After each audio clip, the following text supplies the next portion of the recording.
Welcome, everyone, to Buddha Center. So happy to be with you all tonight, discussing the stage of the path to enlightenment because of the kindness of Namgyal Khyentse Geshe Wandak. Let's begin this evening's presentation with setting our motivation, the highest motivation we possibly can, so we get the maximum amount of benefit from the causes that we're creating during this teaching that will hopefully lead to Buddhahood. So with that being said, I'm going to read a little bit from Liberation in Our Hands, or Liberation in the Palm of Your Hand, depending on how you translate it. This is Art Engel's translation, along with Ken Rinpoche, and it talks about the importance of setting a good motivation and how the motivation has everything to do with the outcome, with the result. And we know that we're trying to, if we want happiness and want to be free from suffering, pack in as many of the causes for those results we're wanting as possible so that we can get to those goals as quickly as possible. So if we can set our motivation so that each moment there's the most maximum amount of benefit from listening to these teachings and from having something that we can then later analyze, then it will have the most potent, powerful potential that it possibly can have. And the only way that we'll know how to do that is by studying and by reflecting and by engaging in meditation. But here's a little bit of a guideline from Pabonka Rinpoche in relation to this. So the type of motive, so it begins, so this is in the section just on setting motivation, and I believe it's in the section on the 6 preparations and so forth, and just how to meditate. So it says the type of motivation that precedes a virtuous deed will greatly influence the nature and the extent of its result. So we're looking for a result. This is me talking now. We're looking for a result that's like bigger than any other result in the universe that we've ever been able to imagine. We're looking to be able to have the result of achieving a state where there's no more afflictive obstructions and no more obstructions to omniscience. It's really a separation from those things more than a result. We can speak loosely and say we're looking for this result. We're looking for this to occur. But really what we do is engage in a path that allows for a separation from the afflictive obstructions and the obstructions to omniscience. We can separate them from our mind because those things are adventitious stains. They aren't part of the nature of the mind. There's something that's added. So we consider this, and we know that this mind can really mature based on how much we motivate it to mature. So the type of motivation that precedes a virtuous deed will be gratefully influence the nature and the extent of its result. We're looking for perfection. We're looking for a state where we have perfect love, perfect compassion, perfect skillful means, perfect power, perfect wisdom. When we look at the great treatise on the stages of the path to enlightenment, it looks at the excellent qualities of caring for others and the understanding of reality and diversity, this thing that only a Buddha can do, understand conventional and ultimate truths simultaneously in order to truly be of benefit to all sentient beings. So this is the kind of result that we're aiming towards by doing what we're doing tonight. So let's take a look at this. So consider a situation where 4 individuals are reciting together the 21 verses in praise of Tara. So the 21 Taras. So you have 4 different people reciting these 21 Taras. So here we have a whole bunch of different people on different platforms listening to the teaching on the stages of the path to enlightenment, listening to this teaching that Khyentse Geshe Wandak Rinpoche was so kind to give us week after week after week for like 20 years in varying forms. So let's think about all of the varying types of beings that could listen to this teaching, and specifically ourselves. And let's see if we fall into any of these 4 categories.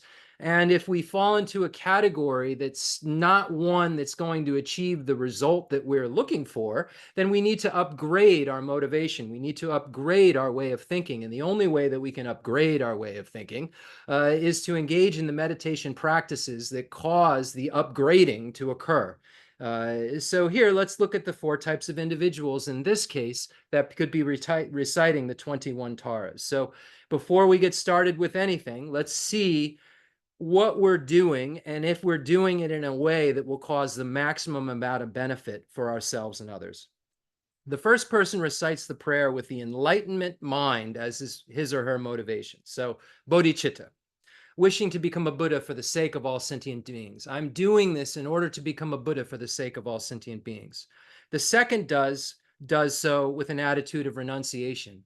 I'm engaging in this practice. I'm listening to this teaching in order to be free from cyclic existence. I'm renouncing my sufferings. I'm renouncing the self-grasping ignorance, which is the actual final root of the origin of suffering. I want to be free from that. So this is the second kind of person. The first person wants to become a Buddha for the sake of all sentient beings and is engaging in what we're doing right now. And in this case, the 21 Taras, in order to become a Buddha. The next person is doing it in order to achieve a liberation, in order to, with the motivation to be free from cyclic existence for him or herself alone. That motivation it is the second kind of motivation. The third type of motivation is merely concerned with a desirable future life. So I think anybody who's listening carefully and knows the teachings for beings of three capacities, you see them, kind of planted right in here in what Pabonka Rinpoche is talking about. So the third motivation is wishing to be free from the lower realms of cyclic existence and having a desirable future life. So there's now three types of beings. There's going to be a fourth. One wants to become a Buddha. The next one just wants an individual liberation and achieve an abiding nirvana. And the next person just says, hey, I'm doing this in order to be free from the lower realms, and I want to have a good next rebirth. I want to have a good basis in my future life. So this is the third. And then the fourth person is just doing it for the goals of this life, so that he or she will live long and not get sick and have any of the obstacles removed to having the most pleasurable experience possible in this life. So these are the four types of motivation that one could have. Someone could want to become a Buddha. Someone could want to just achieve an individual liberation. Someone could want to just be free from the lower realms of cyclic existence. And then there's someone who could just want to have a good time in this life. And Lord Atisha says that we begin the spiritual practice at the teaching shared in common with beings of small capacity, when we're focusing on having a desirable future life, abandoning the kind of attachment to this life and this life's deeds. So that fourth person, with the motivation of just trying to get things from this life, isn't even falling into the category of spiritual practitioner, according to Lord Atisha. That person is just falling into the category of worldly activities, which are not spiritual activities. Worldly and spiritual activities have commonalities, but they're very different in terms of what their goals are. And according to Lord Atisha, the goal has to be at least focused on future lives in order for it to become a religious practice, a spiritual practice. So that fourth person who's doing things for this life doesn't even fall into the category of, those who've started a religious path or a religious practice. So we see Lord Atisha in the Lamp for the Path to Enlightenment, as Khenser Geshe Wandak Rinpoche said so many times, starts by saying, understand that there are persons of three capacities, small, medium, and great. I shall write clearly to identify their individual characteristics. So here, Pabonka Rinpoche is saying you could be listening like someone who's not a spiritual practitioner. If you're attached to this life, you're not a spiritual practitioner, as Sachen Konga Nimpo says, and departing from the four attachments. So you could be someone who's not a spiritual practitioner, or you could be someone listening to this teaching in terms of the teachings for beings of small capacity who wants to have a good future rebirth and freedom from the lower realms. Or you could be listening with the motivation that wishes to have individual liberation. And this would be the teachings for beings of medium capacity. One wishes to definitely be free from cyclic existence as an engaging in this exercise of listening to the teaching for that reason. And then you could engage in it with the highest motivation, this motivation that of loving kindness for all sentient beings, that wishes all sentient beings to have happiness and the causes of happiness, and is saying, I will take on myself the task of making this happen by becoming a Buddha for the sake of all sentient beings, by achieving all of my aims and all sentient beings' aims. That's why I'm attending this teaching. So that's the highest amount of motivation one can have. That's the motivation of bodhicitta. And that motivation of bodhicitta is the highest level in terms of the kind of huge imprints in each moment we put into our mind.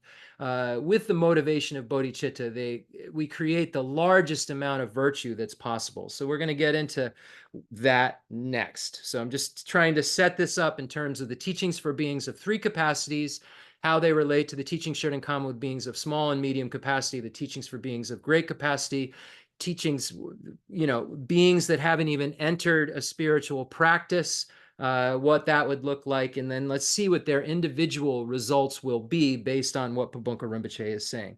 Although the quantity of words that these individuals are reciting is the same, so again, we're talking about the 21 Taras. So, they're reciting the exact same number of words. Everyone who's listening is hearing the exact same words. I'm not speaking, I don't have the ability to speak in the language of all beings yet. I'm speaking in a very specific language, saying very specific things. And, the things that I'm saying are going in your ears all in the same way. But your motivation may be different. My motivation may be different. And it's our individual responsibility to look at what our own individual motivations are. We have to be honest with ourselves and not deceive ourselves. So we look at these varying ways that one could approach being at a teaching, and we see where we fall into that. Are we doing this in order to become kinder, gentler, more effective, helpful, reliable beings?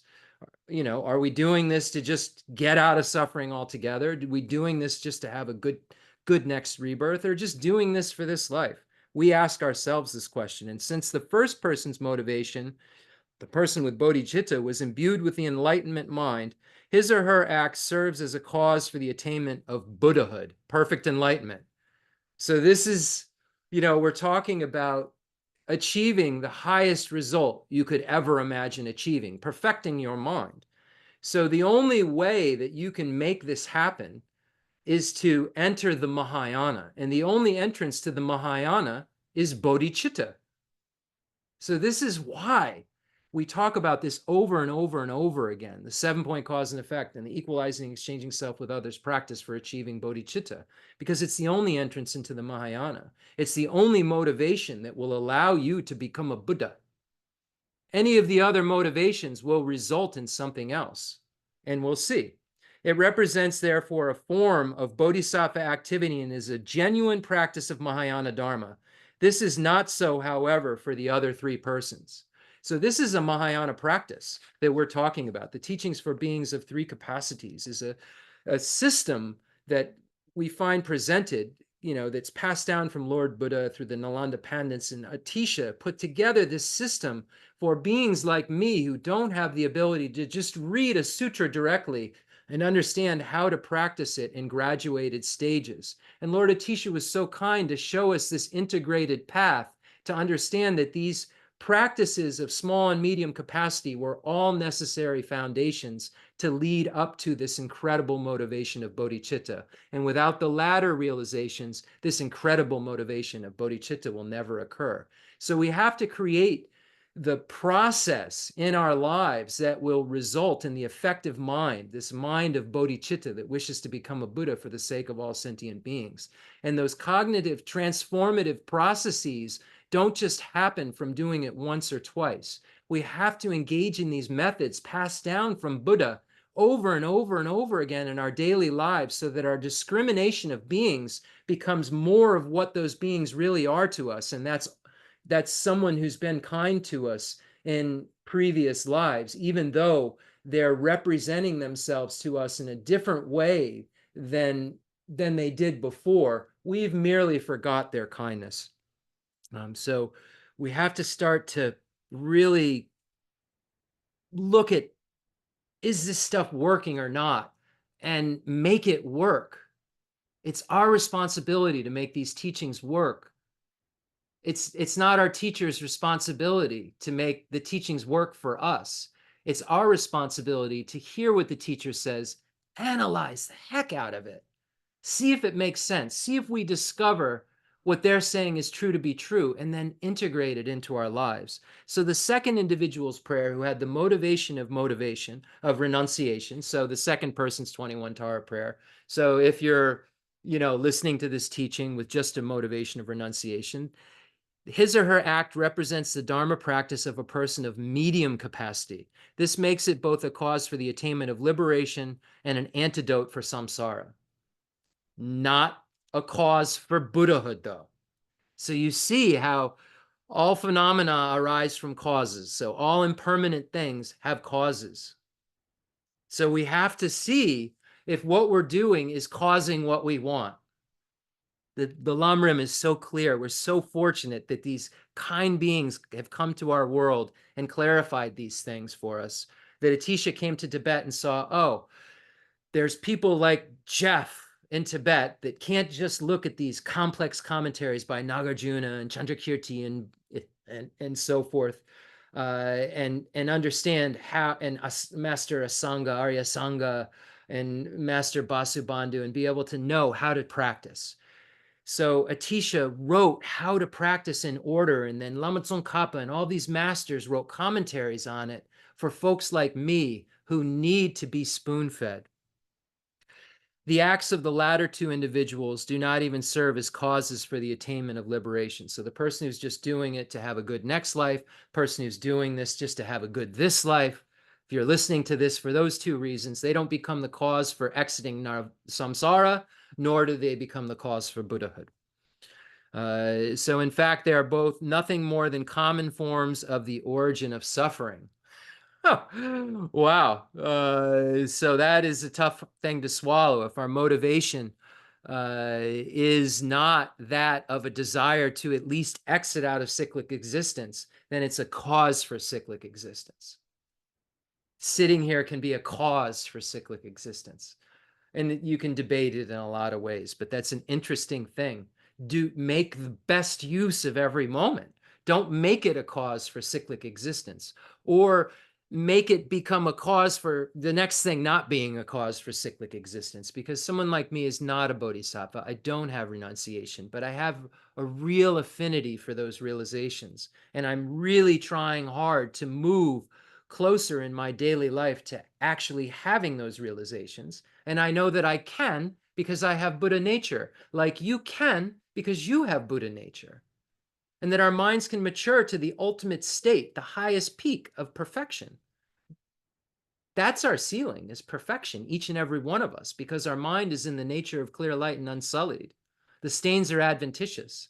Like I said before, they just have to be separated from our mind. And they can be because they're adventitious. And our mind is empty of inherent existence. So therefore, it can mature because it's not stuck in sullied.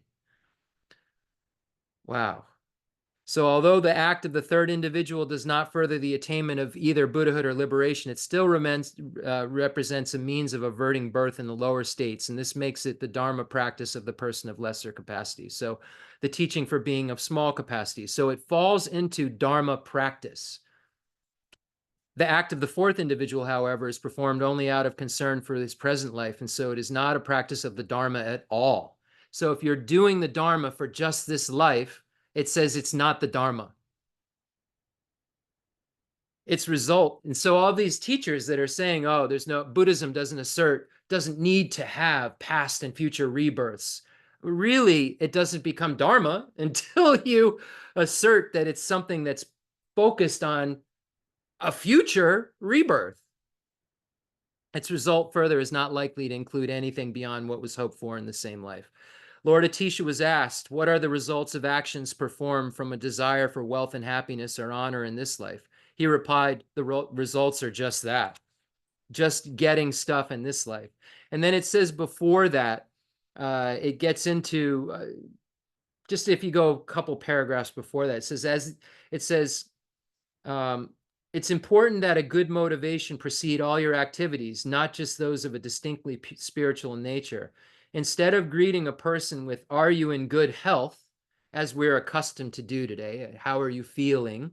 Lord Atisha, the great master, would ask, have you developed a good virtuous mind?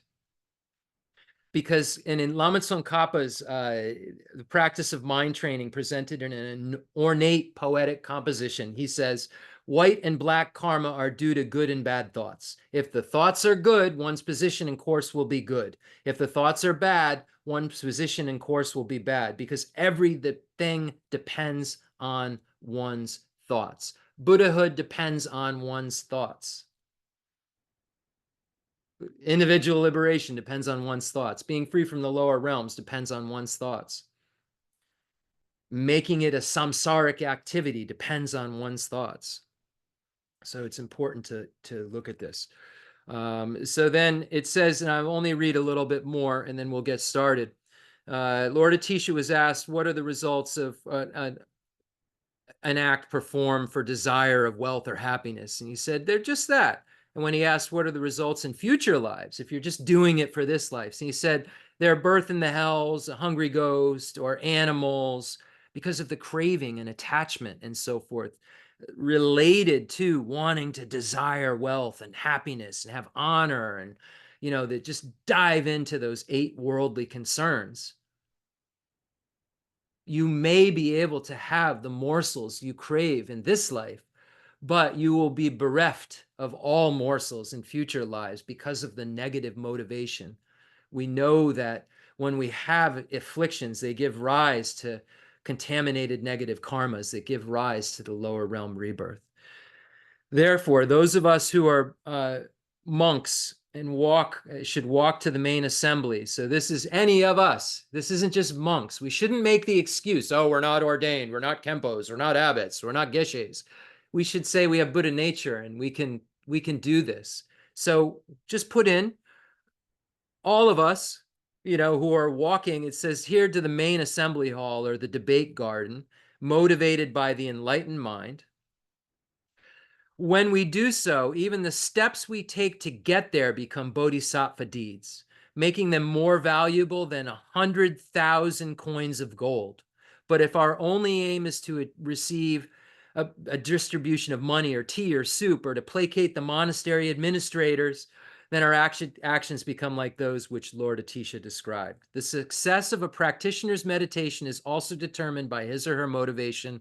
Lord Atisha further said, I gave my disciple, Gompa Rinchen Lama, the following instruction about meditation. If you hope that your meditation practice will bring many gifts of cloth or tea, however much you meditate, it will be only wrongdoing. But if your aim of your meditation is to put an end to the ocean of rebirth, to plant the seed of supreme enlightenment, all of space cannot contain the merit gained from merely generating such a thought. Therefore, no matter what extent or origin of your virtue, whether it comes from hearing, contemplating, or meditating on the Dharma, making offerings to the Sangha, or practicing charity, it may all be rendered useless unless you correct your motivation. You must also make a strong effort to correct your motivation for the subject at hand. And since this is a teaching of Mahayana Dharma, it is not enough to develop an ordinary virtuous mind. Your practice must be imbued with an attitude of extraordinary virtue. That is bodhicitta. So with that being said, set your motivation. I want to become the most kind individual in the universe, most loving, compassionate, incredible, reliable being in the universe. May I become a Buddha for the sake of all sentient beings. And with this thought, wishing to free all sentient beings from suffering, wishing to achieve that state where you can truly show beings exactly how to be free from suffering and exactly how to achieve the highest amount of happiness. With this motivation of bodhicitta, imagine that we bring every single sentient being here in the universe in order to hear these teachings, in order to experience the merit field that we're going to invoke. Imagine that your bodhicitta field is now being brought here, beginning with the way that we do our practice, thinking about equalizing, exchanging self with others, thinking about the 7-point cause and effect for realizing the mind that aspires to enlightenment, thinking about how we combine those two practices, thinking about inviting your friends and closest loved ones in, and then your people who are neutral, and then those people you find difficult, and then inviting all other sentient beings, imagining that you're bringing every single sentient being here that's in the universe, All of those beings mentioned, and then all the hell, hungry ghost, animal, humans, demigods, gods, leave no beings out. Bring every single sentient being in the universe here to be part of this practice with you. Share this gift of the Dharma that was so freely given to us by our lamas, freely given to us by His Holiness the Dalai Lama, Lord Chen Rezig in our world. Khyentse Geshe Wandak Rinpoche was so freely gave us this Dharma, and all these teachers so freely give us this Dharma. Geshe Dorje Damdula Rinpoche and Umzala Geshe Aga Rinpoche so freely give us this Dharma. Share this gift of the Dharma with all sentient beings now. And I'll recite this verses from the King of Aspiration prayers while you imagine you're bringing all sentient beings here with the motivation that you want them to be free from suffering. You want them to have the highest amount of happiness. You're going to bring that about. And by doing practices like this, you make your mind more like a Buddha, more like a Buddha. Each week, more and more and more like a Buddha's mind, to the point where you will become a Buddha and you'll be able to actually do these things like sending bodies out to help all sentient beings and speak in their own individual languages with 60 melodious rhythms and emanate and enjoyment bodies and emanation bodies to whoever needs help and you can connect with. In the language of gods, nagas, and yaksas, in the language of demons and of humans too, and however many kinds of speech there may be, I shall proclaim the Dharma in the language of all. Lai ke dan le dan na jin ke zhibun da da mi ke nan dan zhou a gun ji zha nan ji san pa dan che ke du da ji ju den do. Now we have all sentient beings here in the universe. Now we'll invite the merit field. Imagine that all of the holy beings, any enlightened beings that you have connections with, are now filling in the space in front of you. Any holy lamas, imagining His Holiness the Dalai Lama and Buddha Shakyamuni are in the space in front of you, and Namgyal Khyentse Geshe Wandak Rinpoche, and Geshe Lobsang Gompo Rinpoche, and Khyentse Lobsang Gyatso Rinpoche, and Demolocha Rinpoche, and imagining Geshe Dorje Damdu Rinpoche, and Umzala Geshe Aga Rinpoche, Jeffrey Hopkins Rinpoche, any enlightened beings that you consider beings that you connect with, that have looked into your eyes with that loving kindness, that only beings who put others' needs before their own can look into the eyes of beings like. Imagine the extensive deeds lineage beings and the profound view lineage beings, all passed down from Buddha Shakyamuni. The extensive deeds Buddha Shakyamuni to Lord Maitreya and Arya Sangha, the profound view lineage passed down from Buddha Shakyamuni to Arya Manjushri and Arya Nagarjuna and all those holy beings that follow after through the lineage and the profound view and the lineage of blessings passed down from Lord Vajradhara to the holy masters of Saraha and masters like Matripa and so forth. All of that holy, holy lineages of the Tibetan tradition, with imagining all the Nalanda masters, all the Tibetan masters, the Nyingma, Sakya, Kaja, Galupa masters, Lama Tsongkhapa, Kirtub J, Jessup J, all of the holy masters in the space in front of you, highest yoga tantra deities, action tantra, performance tantra deities, action tantra deities, all of the 35 Buddhas, the protector beings, all of these beings are here. And imagine that all the sentient beings that you brought here are blown away. Many of them have never felt the kind of love that they're experiencing now. Imagine that they've just so satisfied with the place that you've brought them to. Really feel it. Make these things matter to you. Make these sentient beings matter, and matter that you've brought them to be able to see the merit field. Make the merit field matter to you so much personally, because all of these teachers and all of these blessings will be necessary in order to become a Buddha. We want to connect in all of our future lives. In all my lives, may I never be separated from my perfect lamas. May I bask in the glory of the Dharma. May I fulfill perfectly every good quality of every level and path, and reach then quickly to reach the place where I become myself the one who holds the diamond, the last stanza of Lama Tsongkhapa's foundation of all good qualities. So we in all our lives want to connect with these incredible beings who've written these incredible texts, which are the only sources of medicine that will cure the illness of our self-grasping ignorance and our self-cherishing attitude. So may we in all of our lives and all of these sentient beings in all of their lives, we're setting this motivation, connect with these holy beings.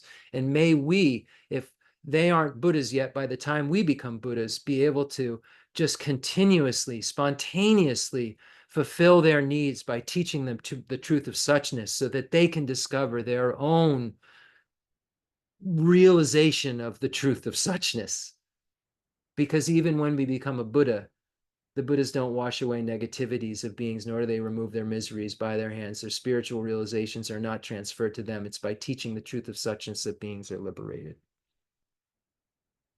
So now we have all sentient beings here with us. We have all of the enlightened beings. Imagine that the merit field now turns into Vulture Peak Mountain, Rajagriha, where the Heart Sutra was presented. And imagine that we're there with all sentient beings, and that Buddha Shakyamuni is there, and Chenrezig Buddha, Chenrezig is there, and Shariputra is there, and this dialogue begins to take place before our eyes. This dialogue about the ultimate nature of reality, the final mode of existence of all phenomena. The intrinsic nature of all phenomena is emptiness of intrinsic existence. All phenomena have this thing within their entity, each individual entity, that we don't know about. And we put something that's not there instead. The exact opposite of what we don't know is what we believe. What we don't know about everything in the universe is that it's empty of objective, inherent, intrinsic existence. We don't know that. The Heart Sutra is telling us that. The Heart Sutra is saying that you don't know something about everything in the universe, persons and phenomena, and you have a wrong view. You believe something exists that doesn't exist about everything in the universe. And it's not only this that you're mistaken about. This is what the Buddha comes to tell us now at the second turning of the wheel of Dharma, but at the first turning of the wheel of Dharma, the Buddha told us there's all kinds of other screwy stuff that's much more coarse that we are misperceiving. And that those coarse things have to really be cleaned up in order to find out the subtle things that we're screwing up. So at the first turning of the wheel of Dharma, the Buddha said, listen, you are grasping at things that are impermanent as being permanent. You are grasping at things that are suffering as being happy. You are grasping at things that are impure as pure. And you are grasping at things that are selfless as having some kind of a self, an autonomous, substantial reality. And then at the second turning of the wheel of Dharma, the Buddha said that you're grasping at everything in the universe incorrectly. And it's those things that I talked about initially, which spring out of something that I'm going to tell you now. And all of the afflictions, all of the coarse afflictions, and even some of the subtle afflictions come from one specific root.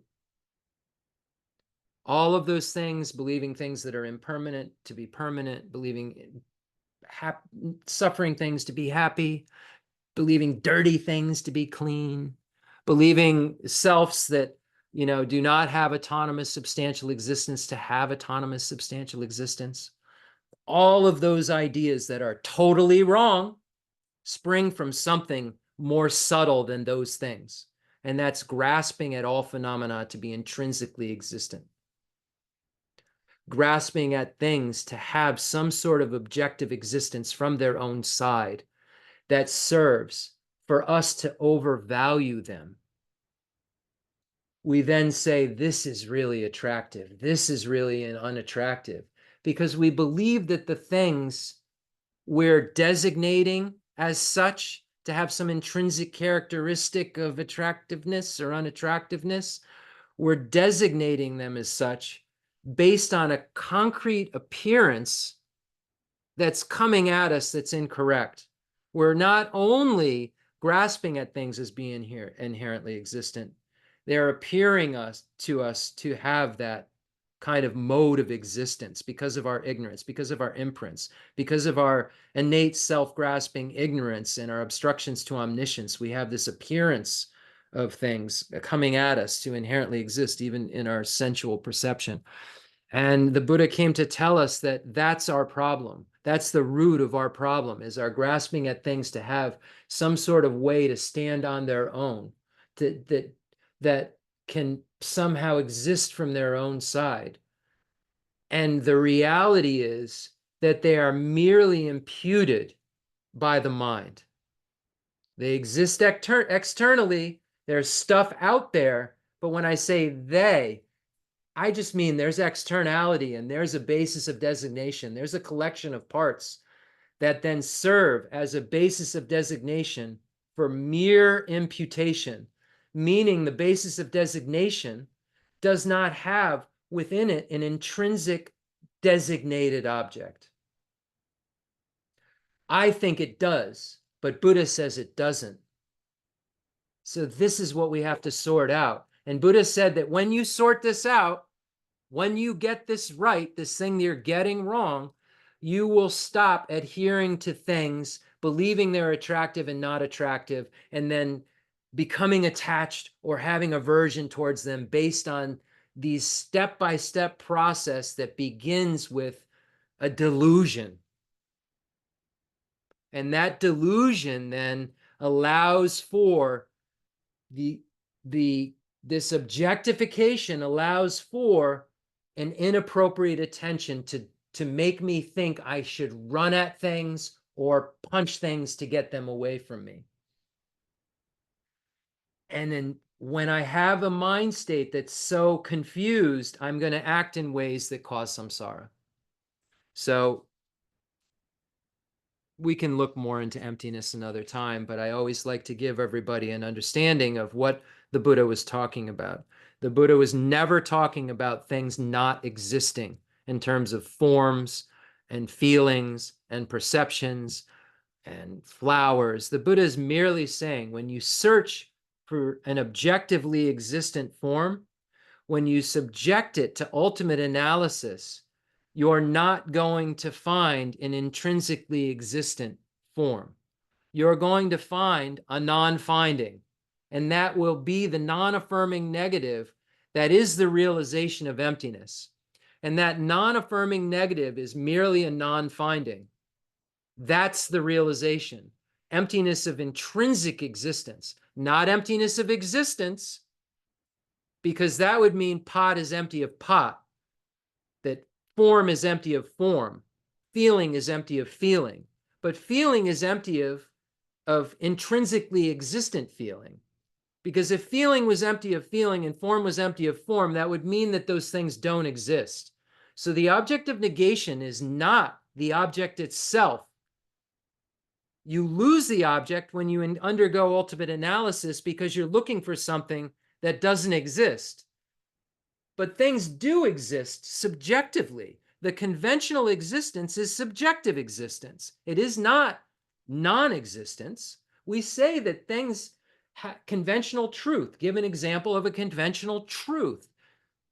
We would say a chair or a table or a person. That's an example of a conventional truth, knowing that that's only true for a deceptive, concealed consciousness, meaning that it's only true in terms of conventional analysis and conventions of the world, because when we subject it to ultimate analysis, there's no truly existent, inherently existent this or that.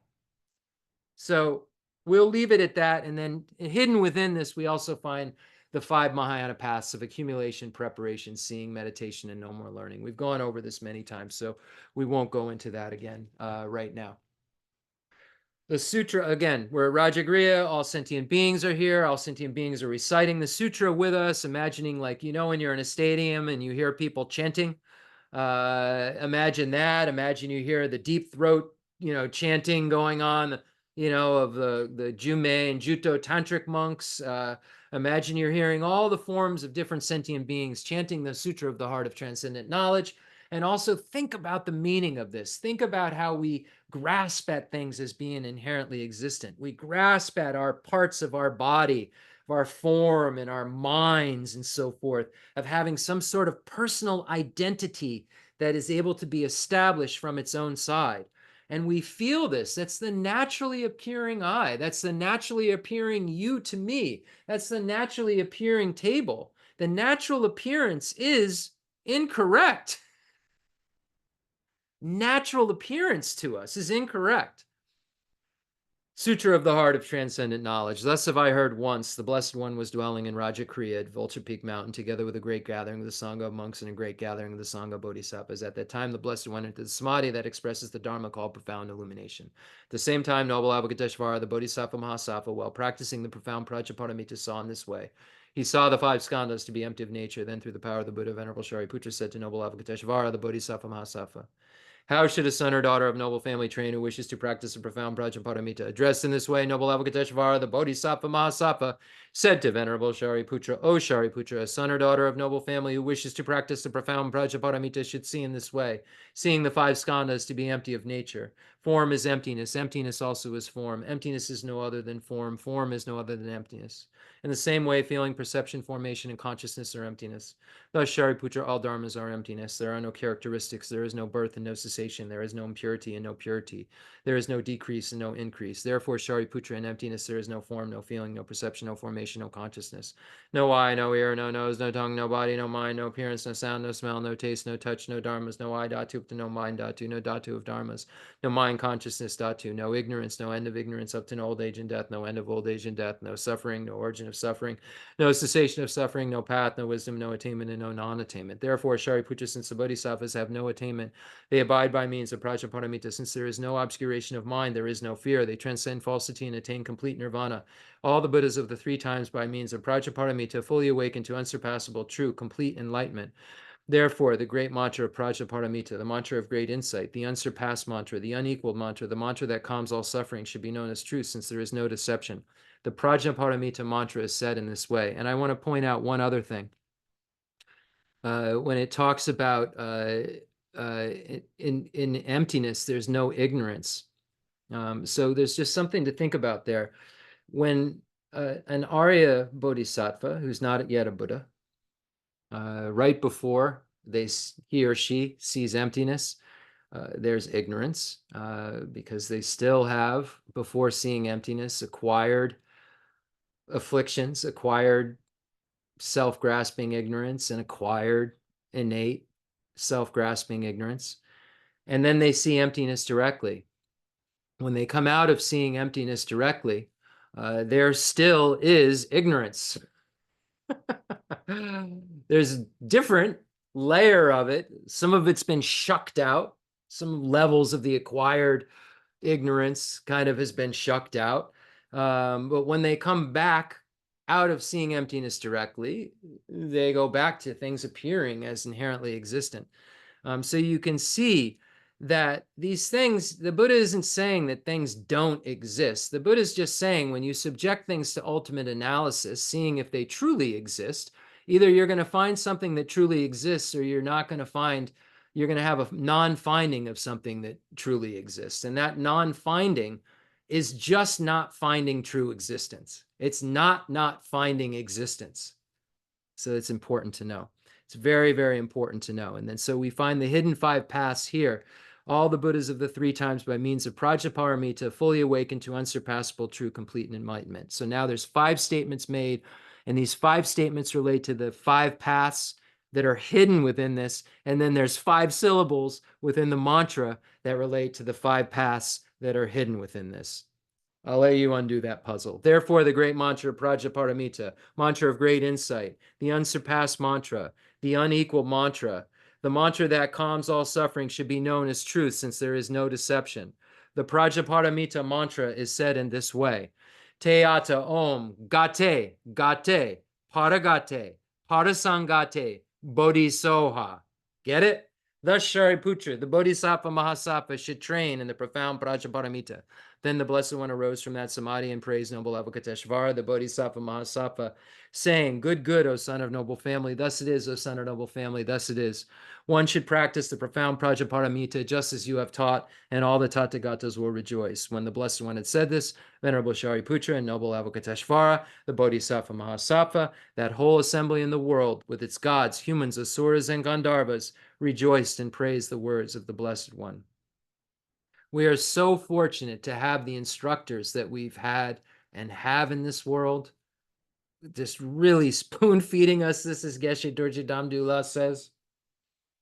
To be able to look at a sutra like this and have any kind of understanding of it is in, just think about the percentage of beings in the universe who will write, who are alive now, who'll ever have the opportunity to find out what's wrong, why we have to suffer, why we aren't happy over and over again. How many people in the universe will get to know what's wrong?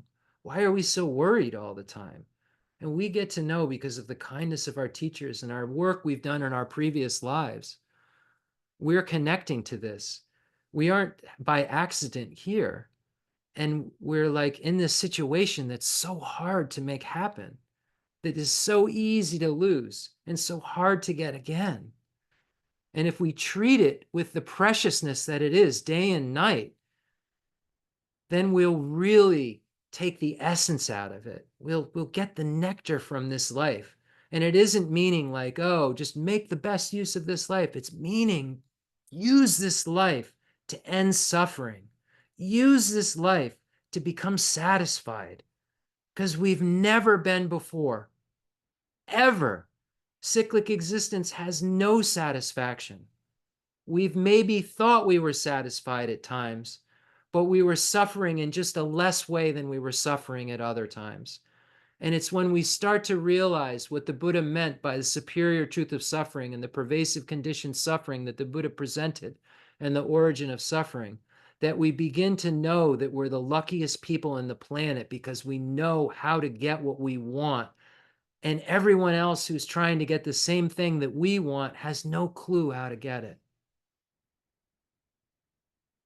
I mean, just out of respect for these other beings who don't have a shot to be happy and be free from suffering in this life, because they don't have this information. They don't know how to deconstruct that which gives rise to all of our samsara, all of our suffering of birth, aging, sickness, and death, and separating from the pleasant, meeting with the unpleasant, not getting what we want, the suffering of the appropriated aggregates, this uncertainty of cyclic existence, having to be reborn again and again, and the dissatisfaction we have again and again and again, going from the high realms to the lower realms, having to shuck off these bodies. This body I'll have to shuck off. I'm so attached to, and I won't be able to do it with all of you with me. I have got to do it alone when I die.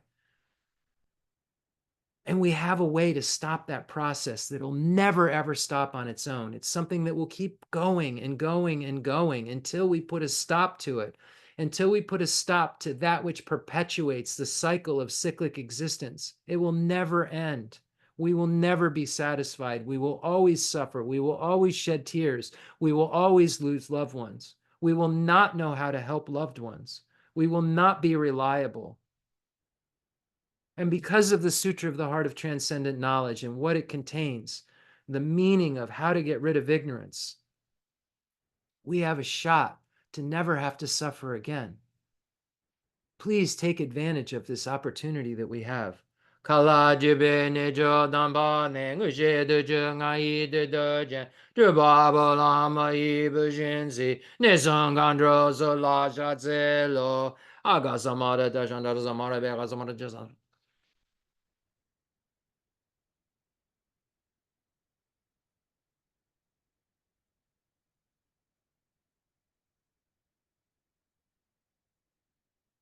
Aga samara jasandara samara ya vede ya donga de gate baragate barasangati bodizo papa concha sanchi kai tembe doji she lobo doji mebo doji shewa doji jagi baje mete beje danji shedin gori es oh ha gerendo jaji je wada midon ne beje nando wada tumba junji bon zon zon joji dashi de janden da de lejo. The fundamental ground is scented with incense and strewn with flowers, adorned with Mount Meru, the four continents, the sun and the moon. I imagine this is a Buddha land and offer it. May all sentient beings enjoy this pure realm. Holy Lamas high, wrap the sky of your Dharma bodies in massive clouds, knowledge and love, and let them pour upon the earth of your disciples as we are ready, a shower of rain, the teachings deep and wide. I send forth this jeweled mandala to you, precious Guru. I go for refuge until I am enlightened in the Buddhas, the Dharma, and the Sangha. Through the merit I create by teaching the Dharma, may I attain Buddhahood for the sake of all sentient beings. I go for refuge until I am enlightened in the Buddhas, the Dharma, and the Sangha. By the merit I create by listening to the teaching the Dharma, may I attain Buddhahood for the sake of all sentient beings. I go for refuge until I am enlightened to the Buddha, the Dharma, and the Sangha. Through the merit I create by teaching the Dharma, may I attain Buddhahood for the sake of all sentient beings.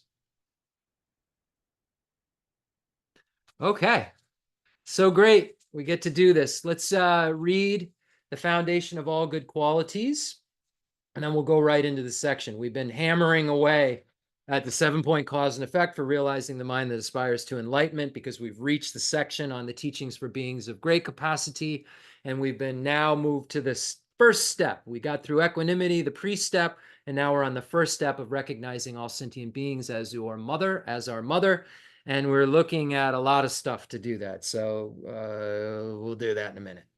So the source of all my good, the source of all my good is my kind Lama, my Lord. Bless me first to see that taking myself to him in the proper way is the very root of the path, and grant me then to serve and follow him with all my strength and reverence. Bless me first to realize that the excellent life of leisure I found just this once is ever so hard to find and ever so valuable. Grant me then to wish and never stop to wish that I could take its essence night and day. My body and the life in it are fleeting as the bubbles in the sea froth of a wave. Bless me first to thus to recall the death that will destroy me soon, and help me find sure knowledge that after I've died, the things I've done, the white or the black, and what those deeds will bring to me, follow always close behind, as certain as my shadow. Grant me then to ever to be careful to stop the slightest wrongs of the many wrongs we do, and try to carry out instead each and every good of the many that we may. Bless me to perceive all that's wrong with the seemingly good things of this life. I can never get enough of them. They cannot be trusted. They are the door to every pain that I have. Grant me then to strive instead for the happiness of freedom. Grant me that these pure thoughts may lead me to be watchful and to recall what I should be doing. Grant me to give the greatest care to make the vows of morality the essence of my practice. They are the root of Buddha's teaching. I have slipped and fallen into the sea of this suffering life. Bless me to see that every living being, everyone my own mother, has fallen into. Grant me then to practice the wish for enlightenment, to take on myself the task of freeing them all.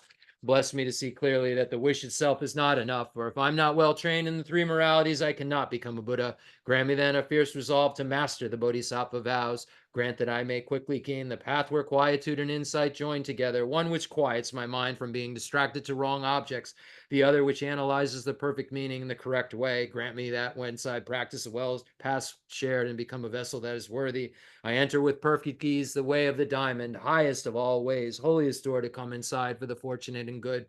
Bless me to know with genuine certainty that when I've entered thus, the cause that gives me both the high attainments is to keep my pledges and my vows most pure. Grant me then to always keep them, even at the cost of my life. Bless me next to realize as well as I can the crucial points of both the steps, the essence of the secret ways. Grant me then to practice as the holy ones have spoken, putting all my effort in and never leaving off the practice of the 4 times highest that there is. Grant me, bless me, that the spiritual friend who shows me this good road, all my true companions in this quest, live long and fruitful lives. Bless and grant me that the rain of obstacles, things within me or outside me that could stop me now, stop and end forever. In all my lives, may I never live apart from my perfect lamas. May I bask in the glory of the Dharma. May I fulfill perfectly every good quality of every level and path, and reach then quickly the place where I become myself, the one who holds the diamond. Such a powerful 14 stanzas that encompasses everything that the Buddha ever taught. I mean, it's incredible to see how every form of spiritual practice that's presented, where you become, a spiritual practitioner, where you stop being attached to this life and become a spiritual practitioner, all the way to the final stage before becoming a Buddha, can be found within these 14 stanzas. Everything in the great treatise in the stage of the path to enlightenment, and the great treatise in the stage of the tantric path to enlightenment, everything can be found within here if you pluck it out of these things. And now we've moved on. We've gone over the teaching shared in common with beings of small and medium capacity, where we learned about how to be free from the lower realms of cyclic existence in the teaching shared in common with beings of small capacity, how to be free from the cyclic existence altogether for the teachings that are shared in common with beings of medium capacity. And now we've moved to the point where we're not satisfied with either of those 2 realizations, realize that those 2 realizations are necessary foundations for what we really want. And this is the kind of practice that would allow us to become a Buddha so that we can fulfill all of our needs and all sentient beings' needs, to become a Buddha for the sake of all sentient beings, to be able to achieve enlightenment. There's two aspects of it: for the sake of all sentient beings. So there's two things we're trying to achieve: perfect reliability, perfect love, compassion, skillful means, power, wisdom, etc. Achievement of that for the sake of everyone in the universe. Doing it, we're doing everything as bodhisattvas. Once you become a Buddha, I'm not a bodhisattva, but a bodhisattva is doing everything, just going from one's needs to the next person's needs, without thinking, oh, this is for me to become a Buddha. They're just looking at wanting beings to be free from suffering and have happiness, and reacting to that because they've just ingrained in their mind that that's how they become a Buddha, and that becomes their natural process of thinking. So how do you make that happen? How do you know that, bless me to see that every living being, everyone my own mother has fallen into? You look at your problem, and then you say that everyone around me has this problem. So how did we get to where we're at? Let's recap. We were looking at Lama Tsongkhapa's great treatise on the stages of the path to enlightenment, and looking specifically at cultivating the recognition that all beings are your mothers. And we saw that in the great treatise on the stages of the path to enlightenment, it says that because cyclic existence is beginningless, your births are also without beginning. Therefore, you have died and been reborn time and time again. There's absolutely no kind of body which you have not assumed in cyclic existence, and there's no place. And then Lama Tsongkhapa backs this up from a quote from the Nalanda master Arya Sangha, who we know is an extensive deeds lineage. The 7-point cause and effect was passed down to Arya Sangha from Lord Maitreya, and Lord Maitreya received this teaching from Buddha Shakyamuni. So the extensive deeds lineage of practice teaching is a 7-point cause and effect for realizing the mind that aspires to enlightenment.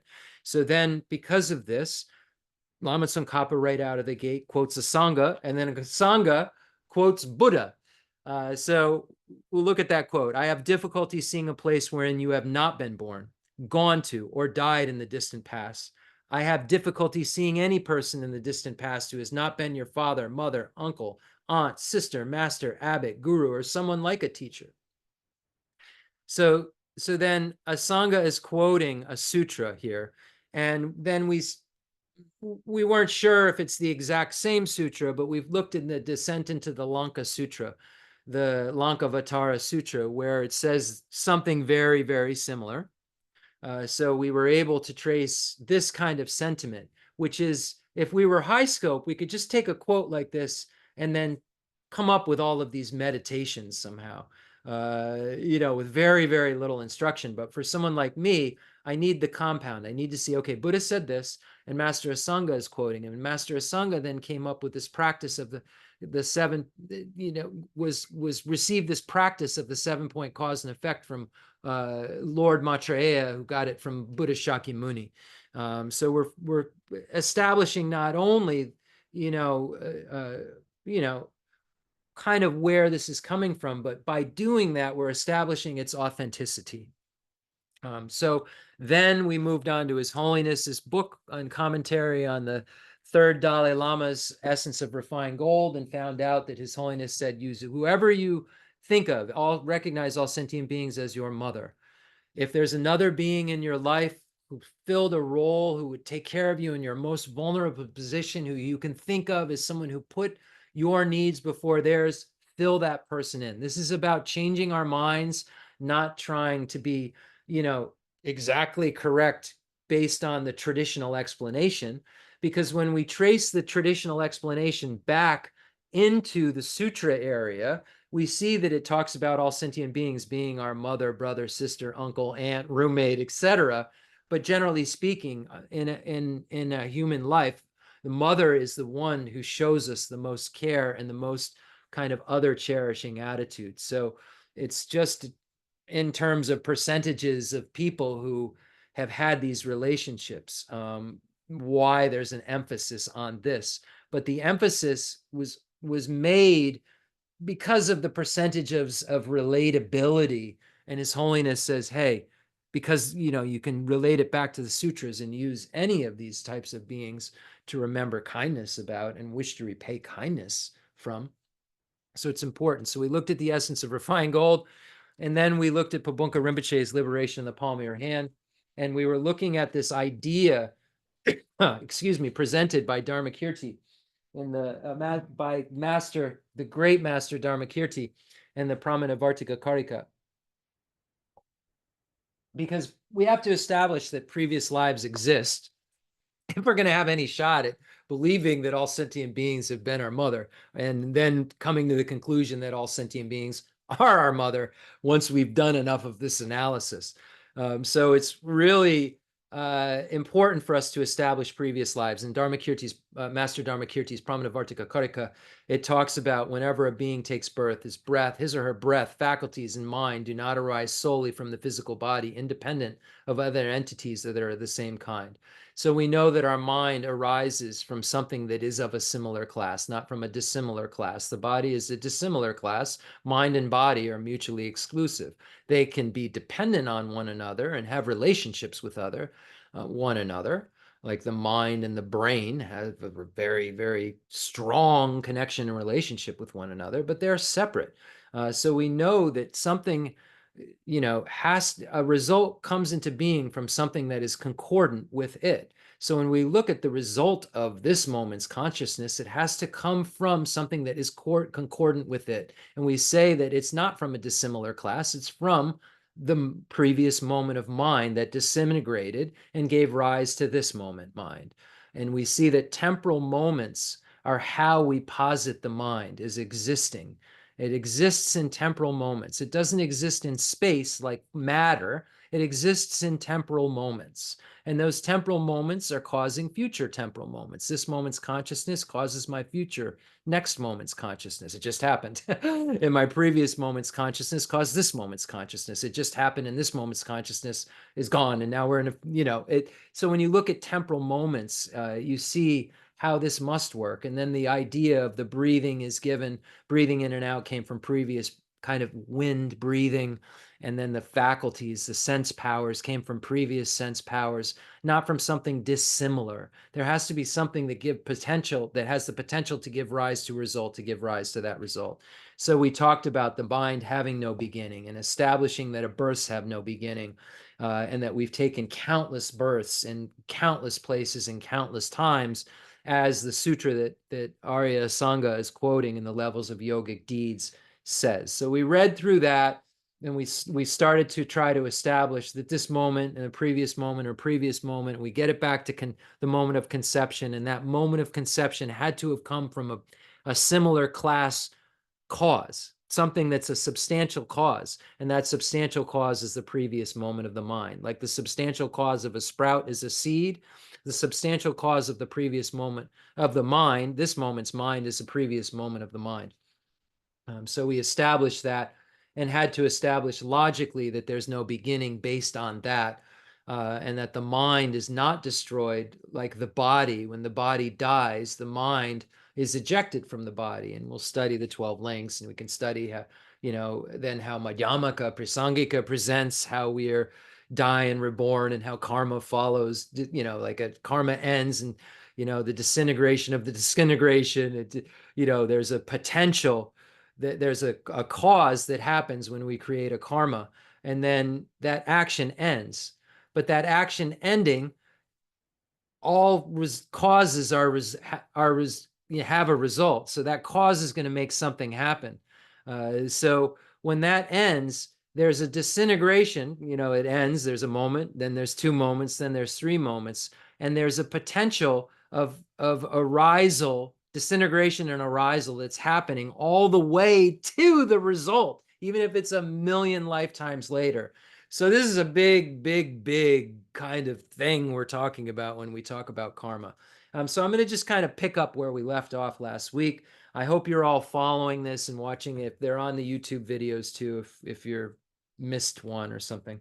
So I'm just going to read one paragraph that we read last week, read the rest of this section, and then we'll get into the Panchen Lama, second Panchen Lama or fifth Panchen Lama, depending on how you're numbering the Panchen Lamas, Panchen Lozan Yeshe. We're going to look at the swift path and how it's presented in meditation with actual debate techniques to prove these kind of previous lives and that all sentient beings are our mothers. So let's look at Pabunka Rinpoche's Liberation in the Palm of Your Hand again and see what Pabunka Rinpoche has to say about this that can help our minds become more like Bodhisattva's minds. We should also reflect how there is no form of sentient being in which we have not taken birth, and how we have taken birth in each of these forms numberless times. For example, consider the way in which we have taken birth as a human being. There's no place on this continent where we cannot claim to have not been born. And we have been born in all of these places countless times. Similarly, we have been born as human beings countless times in the worlds that lie east, south, west, north, and all corners of the universe. After reflecting in this way, we should reach the following conclusion. Since I have taken birth so many more times than there are sentient beings, not only have all sentient beings been my mother, there isn't a single one who has not been my mother for a human birth. Thus, it is certain that all sentient beings are my mother. So we're reinforcing this idea so we can get to the point where we discriminate all sentient beings. When we come into contact with them and pay attention to them, we say, oh, hi, Mom. That's where the goal of this exercise is going to be. If after it's such a reflection, you're unable to develop that understanding that all sentient beings are your mothers, then you should pursue the opposite line of thought. Think to yourself, is it possible that I've never had a mother? To this, you will react, no, because I have direct knowledge of my mother in this life. Then you can infer that you must also have had a mother in the life before this one, and so on. Eventually, you can return to the arguments mentioned before. So you're constantly correcting your meditation. The Lam Rim is a total instruction guide on how to make corrective measures in your meditation to make it so that it actually works, so that it produces the result of Buddhahood, produces the result of a not worried mind. And then it says, both the easy path and the quick path. So quick path, it's also translated swift path. That's what we're going to look at. Only briefly mention how to meditate on recognizing all sentient beings as our mothers. The points I have explained here are the fruit of my own efforts to learn the subject directly from my own guru. So this is an oral instruction we're getting, from Pabunka Rinpoche. And we know Pabunka Rinpoche's, one of his root gurus was Dabo Rinpoche, who had the experience of Tara, and in much of the White Tara practice, wish-fulfilling wheel White Tara practice we do, comes from Dapo Rinpoche, who stayed in a cave. Dapo Rinpoche stayed in a cave, and Pabunka Rinpoche was able to receive instructions from him. So these kind of instructions are coming from beings who are hugely realized masters. They're just like Vajradhara. So we're so fortunate. Since I have added considerably more detail into this topic of instruction, those of you who are dedicated practitioners, as well as those of you who must take responsibility for preserving these teachings, should strive to keep this method of explanation intact. Like Pabunka Rinpoche is saying, don't screw this up.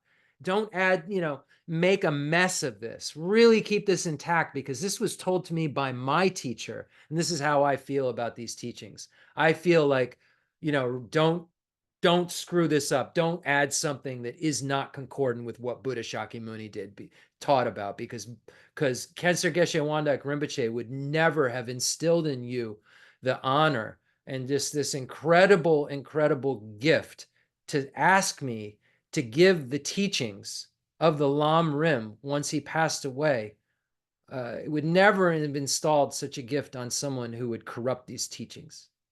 So I feel it's my duty to do as Pabunka Rinpoche says and keep these things intact for you, and not try to make a new Lam Rim, not think I'm a Tisha and I'm in the West now and you guys can't all understand the Lam Rim, so I'm going to make a new way Buddhism for you. That's just insulting. That's absolutely insulting. That the Lam Rim won't work for us, that the teachings that we're just too overstimulated and too dumb to be able to become Buddhas. So let's just learn a little bit about being nicer. Come on, stop. If you do, it will be very effective in helping others to bring forth realizations of the various topics in this teaching on the stages of the path to enlightenment. If these teachings are not intact, they will not produce realizations in the minds of people listening. So why would I ever pick the teachings apart and give you something not intact? because it won't work, it's saying here. You won't get a realization. It may make you feel like, oh, wow, I went to something, I heard a cool topic, and I went home, and man, that was great. But I would be keeping you in samsara if that's what I was deciding to present. If I was not keeping the teachings intact that Namgyal Khenser Geshe Wandak Rinpoche was so kind to teach.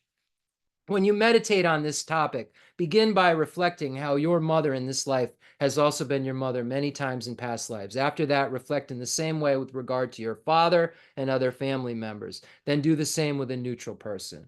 When you have developed an experiential awareness toward each of these examples, focus your attention on an enemy. Reflect on how that person too has been your mother. Finally, train yourself by focusing on all sentient beings during this practice. So Pabonka Rinpoche is not talking about, hey, let's do something interesting. The Pabonka Rinpoche is talking about developing an experiential awareness towards each of these examples, having an experience that happens from doing meditation. Not, oh, that was kind of fun. I'm glad I listened to that. No, having information that I'm giving you from my teacher and from these masters that can produce an experience for you.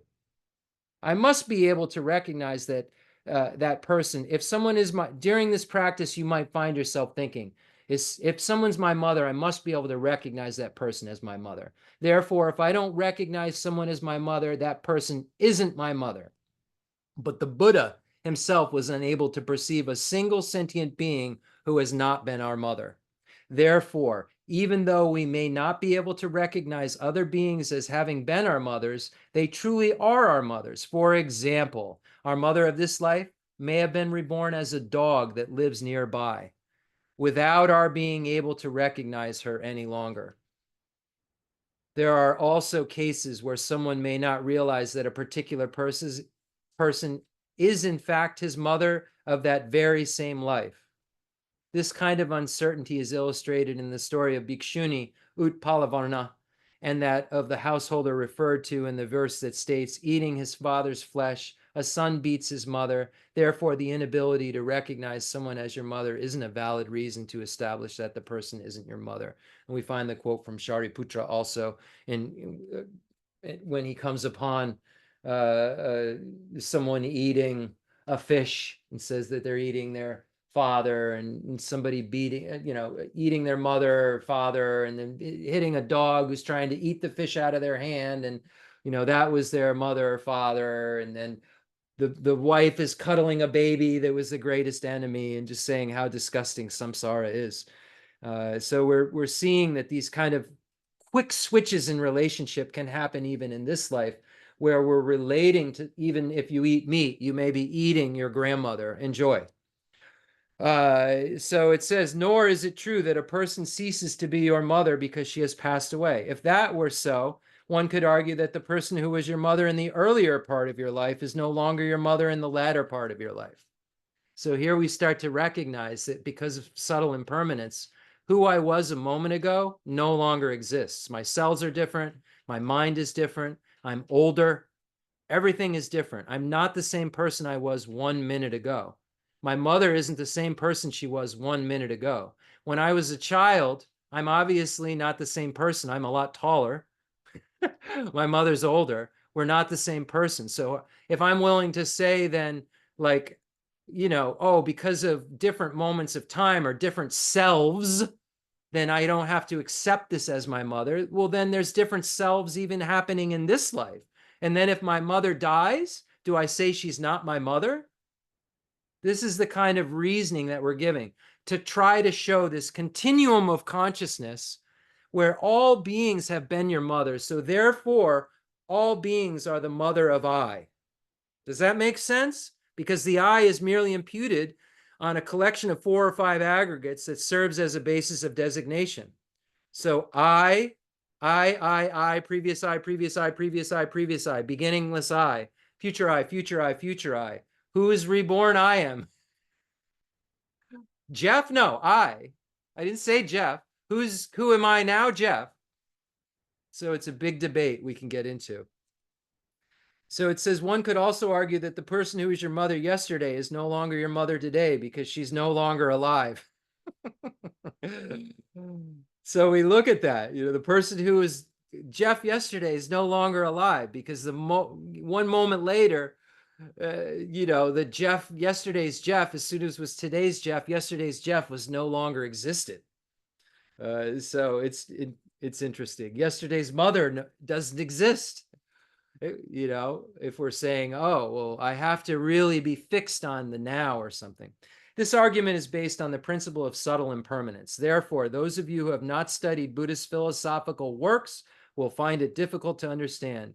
Nevertheless, considering the following example, a monk shawl such as this one did not have stains last year when it was new, nor did it have any holes. So he's holding up a shawl. But the part of that continuum that represents the shawl as it exists now does have stains, and it is torn in a few places. Therefore, last year's shawl and today's shawl, in a certain sense, are distinct objects. Yesterday's shawl and today's shawl, different entities, in a sense, in terms of that moment and that moment, totally distinct entities and mutually exclusive. Cause and effect are mutually exclusive. Cause goes away when effect arises. There's a simultaneous disintegration of the cause when the effect arising. So this is why these are the things you have to study. And it says that this subtle impermanence, this understanding of, oh wow, the person that was alive yesterday is not alive today. This subtle understanding has to come from philosophical works. And if you have not studied philosophical works, you won't understand this. So all of these things are crucial. Nevertheless, we must reflect that there is no difference between two beings who are our mothers in two different lives. For instance, if someone saved your life last year, you would still recognize their kindness a year later. So if the I has had beginningless births, and these beings have been kind to you in previous lives, you've merely forgotten, then it would be silly for you to not say they're kind. You've just forgotten. If someone was kind to you last week, you'd say, oh, they were so kind to me, just because you didn't forget.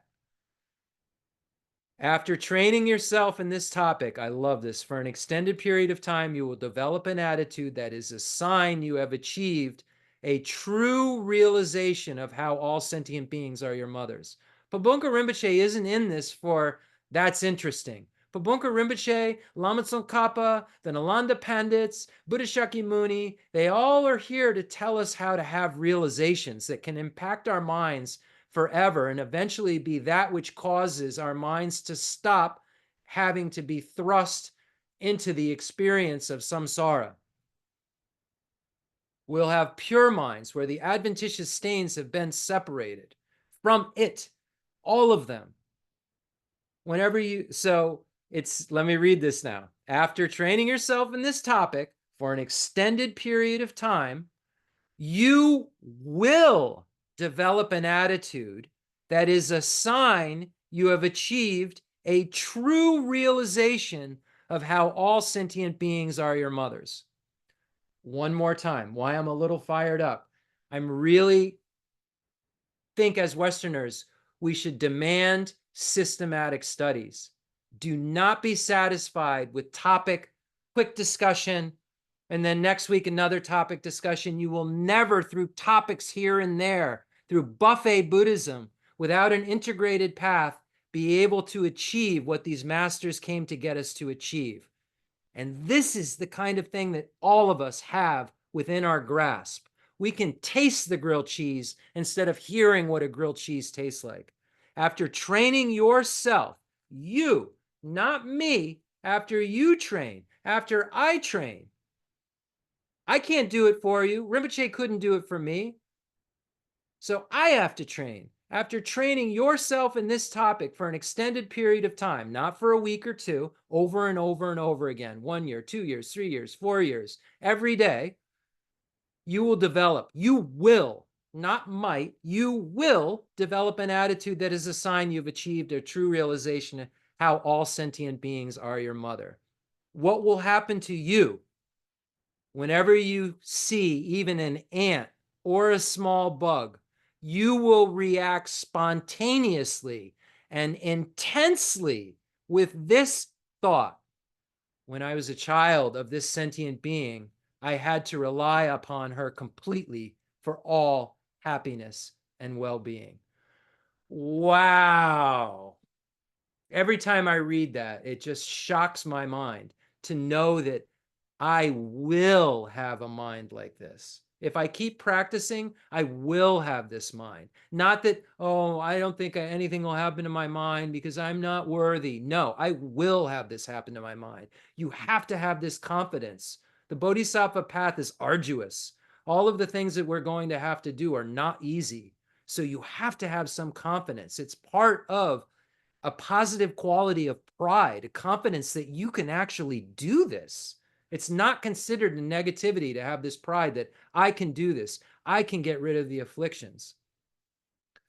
And then it says that Chapche Rinpoche, Pabonka Rinpoche concluded this topic by noting that we must achieve the same level of realization as Lord Atisha did about how all sentient beings have been our mothers.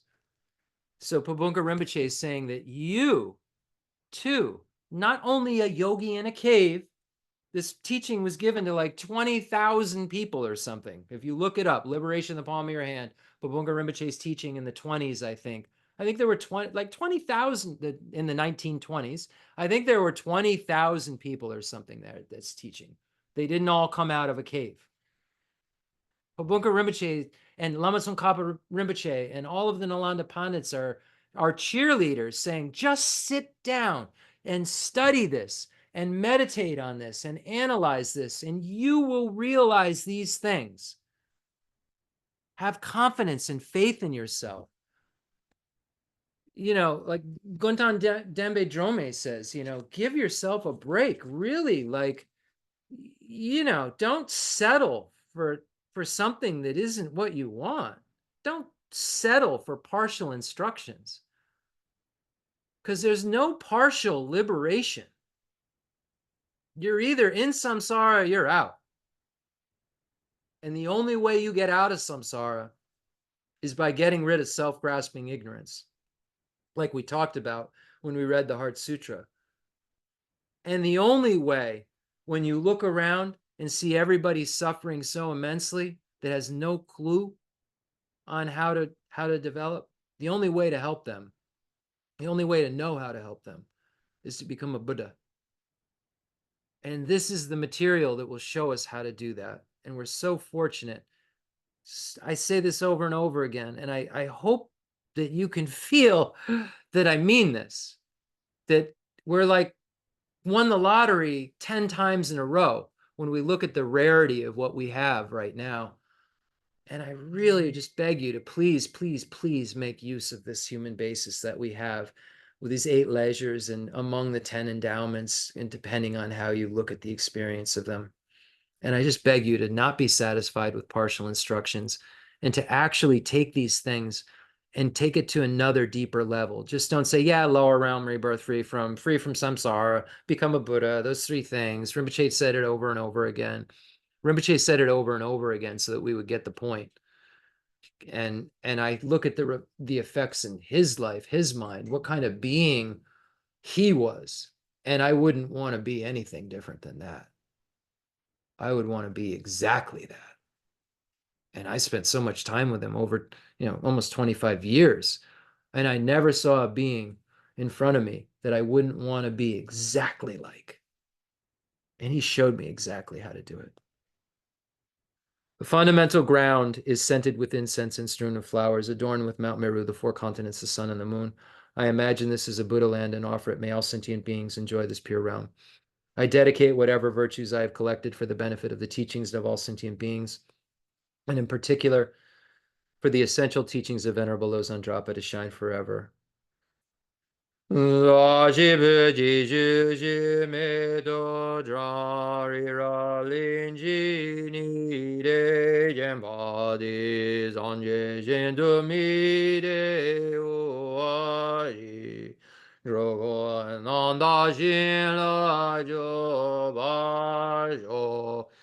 Dagi jene zabe gewa de dendan jawa gon la kampendan jeba jetsun lo zanda pa yi tembe nimbo rindu zeje zo. I send forth this jeweled mandala to you, precious Guru. Any mistakes I've made, may they be purified by the Vajrasattva mantra. Om Benzasato Samaya Manavlaya Benzasato Zeno Vajrati the Mevas of the Mevas of the Mevas Mevas of the Mevas of comes in make it Guru Ma Bhagavan Savatata Benzama Monka Benzabava Mahasamaya Zava Om Ve. May we always be protected by Bald and Lamo. Jorama Jorama Jorama Dunjo Galaraja Morama Wajadaja Dunjo Ruda Hongjo Rama Jorama Jorama Dunjo Galaraja Morama Wajadaja Dunjo Hongjo Jorama Jorama Jorama Dunjo Galaraja Morama Wajadaja Dunjo Hongjo. I dedicate all this virtue to emulate the knowledge of the hero Manjushri and likewise Samantabhadra as well. With whatever dedication is praised as supreme by all the conquerors who traverse the 3 times, I also dedicate all my roots of virtue for the sake of auspicious deeds. May the supreme jewel bodhicitta that has not arisen arise and grow. May that which has arisen not diminish, but increase forevermore. In the heavenly realm of Tibet, surrounded by a chain of snow mountains, you are the source of all benefit and happiness for beings, all powerful. Avalokiteshvara, Chenrezig, Tenzin Gyatso, may you stay until samsara ends. Gong ri ra le go wei Shin yan dir ven dan e wa ma lu zhong wei ne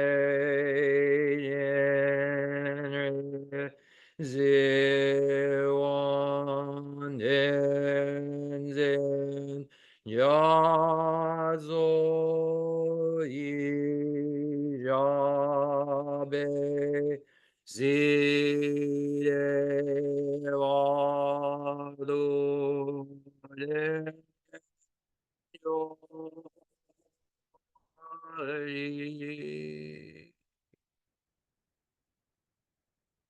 in a prayer of supplication to Namgyo Khyentse Geshe Wandak Rinpoche, written for me, written by me, not for me, but written for me when you look at the meaning. By me, for Rinpoche. A complex yogi poses as a simple monk. For Rinpoche to please come back as soon as possible in whatever form is necessary. And I feel you so close, Rinpoche, at all times. And I just want to thank you. Homage to Khyentse Geshe Wandak Rinpoche, our precious spiritual friend who is inseparable from Aryatara. I fully prostrate, covering as many atoms of the earth as possible to your pure body, speech, mind, and enlightened activities.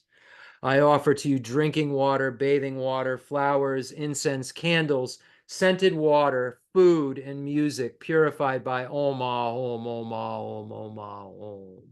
The pure rarity of having 1 million wish-fulfilling gems is a common occurrence compared to meeting with a holy teacher like you, who placed the complete path to Buddhahood in our childlike hands.